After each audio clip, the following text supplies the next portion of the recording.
चलिए स्टार्ट करते हैं चैप्टर नंबर 3। चैप्टर नंबर 3 की एक्सरसाइज है आपको 3.3। इसका हम करेंगे क्वेश्चन नंबर 3 आज, ठीक है। देखिए चैप्टर भी 3 है, एक्सरसाइज भी 3.3 है और क्वेश्चन भी आपका 3 है। क्या कोइंसिडेंस है। तो सोल्व करते हैं इसका क्वेश्चन नंबर 3 में। आपको कुछ पार्ट दिए हुए हैं, उन्हें आपको सोल्व करना है और सोल्व करने के साथ साथ आपको उनसे इक्वेशन जो है वे भी बनानी है। और जब इक्वेशन बन जाएगी जब आपको उन्हें सोल्व करना है एक्स और वाई की वैल्यू के लिए। दो वेरिएबल होंगे एक्स और वाई ऑलवेज की तरह, तो उन्हें आप एक्स और वाई की वैल्यू फाइंड करनी है। तो चलते करते हैं। The difference between two number is 26 and one number is 3 times to other, find value, ठीक है, या फाइंड दैम। सो देखिए आपको दो काम करने हैं। सबसे पहला नंबर 1 क्या है, लेट द फर्स्ट नंबर क्या मानेंगे आप x, और let the second number y। First number आपने x सिलेक्ट कर लिया और सेकेंड नंबर आपने y सिलेक्ट कर लिया, ठीक है। अब बात करते हैं इक्वेशंस की। Difference between two number is 26, यानी कि x और y का डिफरेंस जो है वो क्या है आपके पास 26। यहाँ से आपका क्या जाता है इक्वेशन 1, ठीक है। अब इक्वेशन 2 के लिए तैयारी करते हैं। इक्वेशन 2 क्या कहता है कि one number is 3 times to other.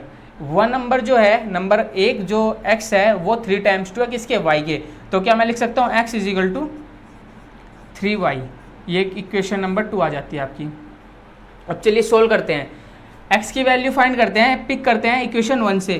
तो मैं इसको सोल्व करके ऐसे लिख सकता हूँ x is equal to 26 plus y, ठीक है। क्या ये वैल्यू मैं इक्वेशन 2 में सब्स्टिट्यूट कर सकता हूँ। देखिए x या सब्स्टिट्यूट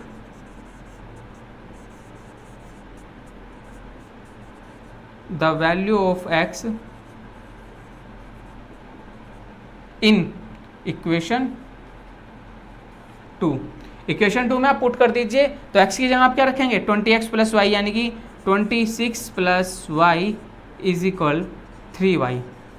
सो नेक्स्ट वर्क आपका क्या होगा, y is equal to 3y। तो 3y 26 is equal to 3y minus y। सो 2y इज इक्वल टू 26 लिख सकते हैं और y इज इक्वल टू आपका क्या जाता है 26 अपॉन 2, यानी कि y इज इक्वल टू 13। अब जब y आपका 13 आ जाता है, क्या ये वाली वैल्यू आप इक्वेशन 1 में पुट कर देते हैं या सब्स्टिट्यूट कर देते हैं। तो मैं क्या लिख सकता हूँ, सब्स्टिट्यूट द वैल्यू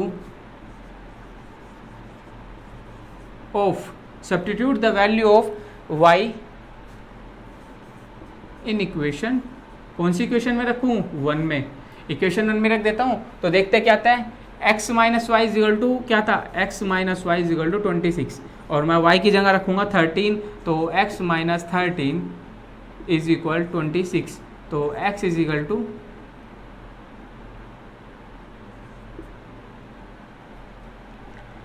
26 प्लस 13। सो x इज इक्वल टू क्या आता है आपका 39। क्या ये वैल्यू आ गई आपकी, और यही वैल्यू आपको फाइंड करनी थी। आपने दोनों इक्वेशन फाइंड की और दोनों वैल्यू फाइंड कर दी। तो x तो आपका 39 है और y आपका है 13, ठीक है। ये आपका आंसर होगा। अब चलते हैं इसके सेकंड पार्ट पर। सेकंड पार्ट क्या कहता है, सेकंड पार्ट पढ़ेंगे, चलिए।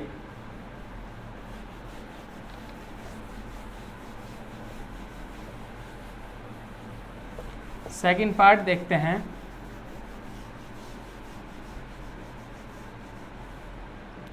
सेकेंड पार्ट है the larger of two supplementary angles.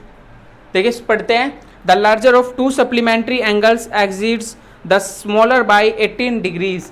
तो मैं क्या ये मान सकता हूँ, सप्लीमेंट्री एंगल्स क्या होते हैं, जिन दो एंगल्स का सम क्या हो 180। तो यानी कि let the larger angle is equal x।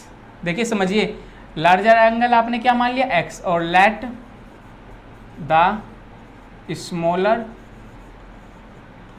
Angle is equal y। अब x और y का सम कितना दिया हुआ है आपको 180, कितना दिया हुआ है अकॉर्डिंग टू क्वेश्चन क्या है आपके पास कि x plus y is equal 180। वो कैसे आया, क्योंकि इन्होंने कह दिया शुरू में ही कि the sum of two supplementary angles. तो सप्लीमेंट्री एंगल्स तो हमारा यहीं से पता लगता है, सप्लीमेंट्री एंगल्स होता है जिन दो एंगल्स का सम 180 होता है। तो इक्वेशन 1। अब बात करते हैं इक्वेशन 2 के बारे में। इक्वेशन 2 क्या कहती है, इक्वेशन 2 है angles exits the smaller by 18 degrees. तो मैं क्या लिख सकता हूँ, जो आपका एग्जिट्स करता है यानी कि जो बड़ा एंगल है वो छोटे एंगल से 18 एक्स्ट्रा है, तो x minus y is equal to 18। यहाँ से आपकी इक्वेशन मिलती है क्या, नंबर 2।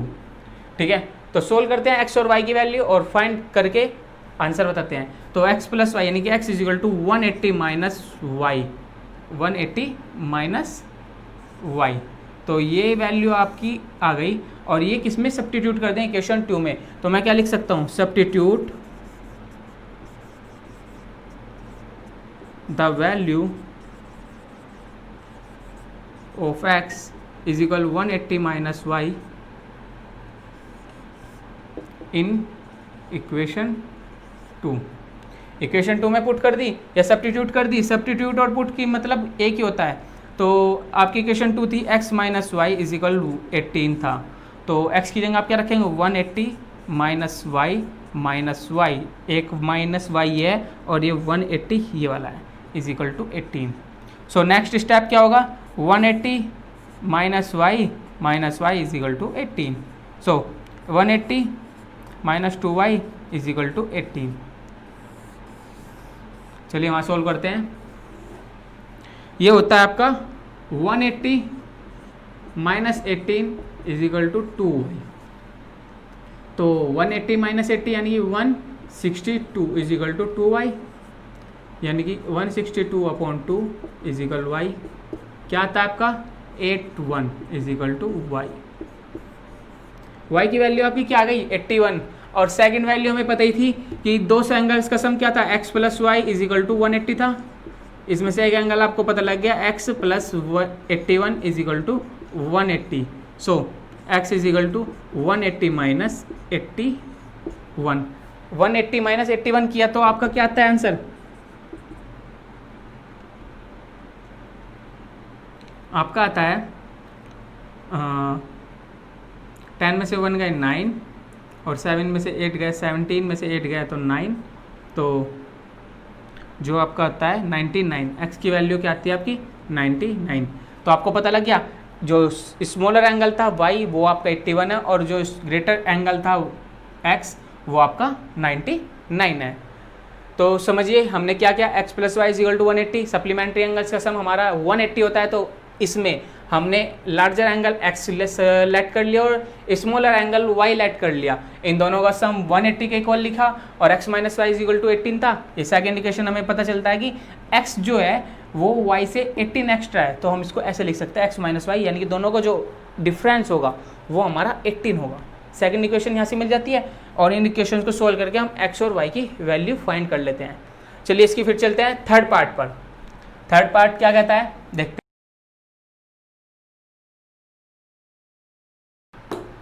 चलिए थर्ड पार्ट करते हैं। थर्ड पार्ट देखते हैं क्या है।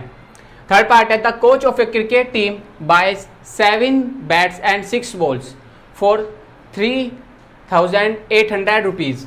Letter she buys 3 bats 5 balls 750 rupees. Find cost bat and ball. देखिए कोच ने सबसे पहले क्या खरीदा था 7 बैट और 6 बॉल, ठीक है 7 बैट और 6 बॉल खरीदी थी, तो और कितने रुपए में 3,800 रुपीज में। और फिर उसके बाद उन्होंने क्या खरीदा 3 बैट्स एंड 5 बॉल्स कितने रुपए में 750 रुपीज में। तो बैट और बॉल की कॉस्ट बतानी है और वही मेथड लगाएंगे हम सब्स्टिट्यूशन मेथड। तो देखिए सबसे पहले हम क्या लेट करते हैं, let the cost of bat is equal x rupees, ठीक है। फिर करते हैं let the cost of ball is equal y rupees, ठीक है। हमने बैट की x रुपीज़ ले ली, बॉल की y रुपीज़ ले ली। अब नेक्स्ट वर्क हमारा क्या होगा, इक्वेशन मेक करेंगे, इक्वेशन बनाएंगे। इक्वेशन कैसे बनेगी, देखिए 7 बैट्स और बैट्स की कॉस्ट क्या है x और बॉल की y, बैट्स की x और बॉल की y। तो यहाँ से इक्वेशन मेक कर देते हैं 7x यानी कि अकॉर्डिंग टू क्वेश्चन 7 तो x थे और 6 क्या थी, बॉल थी यानी कि 6y थी, और आपकी टोटल कॉस्ट यानी कि इनका टोटल कितना था 3800। नेक्स्ट पे चलते हैं, 3 तो x थे यानी कि 3 बैट और 5 बॉल्स थी, तो आपकी टोटल कॉस्ट कितनी थी 750 रुपीज़। ये इक्वेशन 1 आ जाती है, ये इक्वेशन 2 आ जाती है। इक्वेशन 1 इक्वेशन 2 के आफ्टर हम क्या करते हैं, देखिए हम इक्वेशन 1 से कोई एक वैल्यू पिक करेंगे किसी भी एक वेरिएबल को और इक्वेशन 2 में सब्स्टिट्यूट कर देंगे। तो नेक्स्ट वर्क हमारा क्या होता है, देखिए 7x प्लस 6y यानी कि 7x plus 6y is equal 3800। So 7x is equal to 3800 minus 6y, तो x is equal to 3800 minus 6y upon 7। x की वैल्यू हो गई ये। अब ये x की वैल्यू हम क्या करेंगे, सब्स्टिट्यूट इक्वेशन 2 में। तो हम क्या लिख देंगे, substitute the value of x, substitute the value of x in equation 2। Equation 2 आपकी क्या थी 3x प्लस 5y एंड 750। तो x की जगह क्या रख देंगे आप, ये वैल्यू रख देंगे। तो 3 multiply 3800 minus 6y upon 7 plus 5y is equal 750। तो हम इसे सोल्व करेंगे, 3 की मल्टीप्लाई इसमें कर देते हैं तो ये आ जाता है 1838 3 जा 11400 minus 18y upon 7 plus 5y is equal 750। ठीक है, अब एलसीएम लेते हैं। एलसीएम लेने के आफ्टर वर्क करेंगे हम इसमें। एलसीएम क्या आता है 7, तो ये तो सेम रहेगा 11400 माइनस 18y प्लस 7 5 7 जा 35y is equal 750। So next work हमारा ये होगा 11400 माइनस प्लस 18y है और 35y यानी कि 17y हो जाएगा और 750 multiply 7। So 11400 plus 17y is equal, इसकी मल्टीप्लाई इसमें करते हैं तो देखते हैं क्या आता है 750 मल्टीप्लाई 7। सो 0 7 7 49 और 2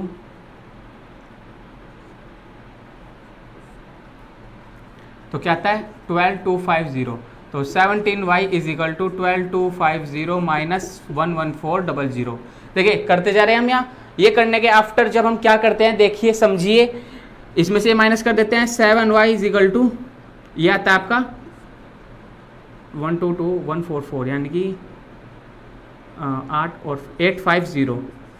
सो 70y इज इक्वल टू 850, या इसको हम ऐसे कर सकते हैं y इज इक्वल टू 17 5 तो 85 यानी कि 50। तो y की वैल्यू आपकी क्या आती है 50। अब y की वैल्यू किस में सब्स्टिट्यूट कर देंगे, देखिए यहाँ तक y की वैल्यू समझ में आई। y की वैल्यू हमने कैसे फाइंड करी, दोनों इक्वेशन मेक करके इनकी इक्वेशन को सोल्व करते गए और y की वैल्यू फाइंड कर लेते हैं। और अब ये वाली वैल्यू हम इक्वेशन 1 में रख देंगे y की वैल्यू, तो आपका क्या मिल जाएगा, इक्वेशन 1 में रखते सर हमारी x की वैल्यू पुट हो जाएगी या फाइंड हो जाएगी, सॉरी। तो substitute the value of y is equal to 50 in equation 1। Equation 1 में आपने रखी तो देखते हैं क्या आता है 7x plus 6y 3800। So 7x plus 6y is equal to 3800 है, तो यहाँ से क्या आता है 7x प्लस 6y यानी कि 6 5 जो 300 is equal to 3800। So 7x is equal to 3800 यानी 3800 में से 300 माइनस किए तो 3500 आते हैं, तो x is equal to 3500 upon 7 जो कि कम्प्लीटली डिविजिबल हो जाता है। x की वैल्यू आती है आपकी 500। ठीक है। अब समझिए क्या हुआ, y की वैल्यू आपकी 50 आई, x की वैल्यू आपकी 500 आई। तो यहाँ से क्या पता लगता है आपको, अगर आप देखें तो बैट आपका कितने रुपये था, the cost of bat is equal to 500 rupees और cost of ball is equal to 50 rupees. ठीक है, ये आपका आंसर होगा। चलिए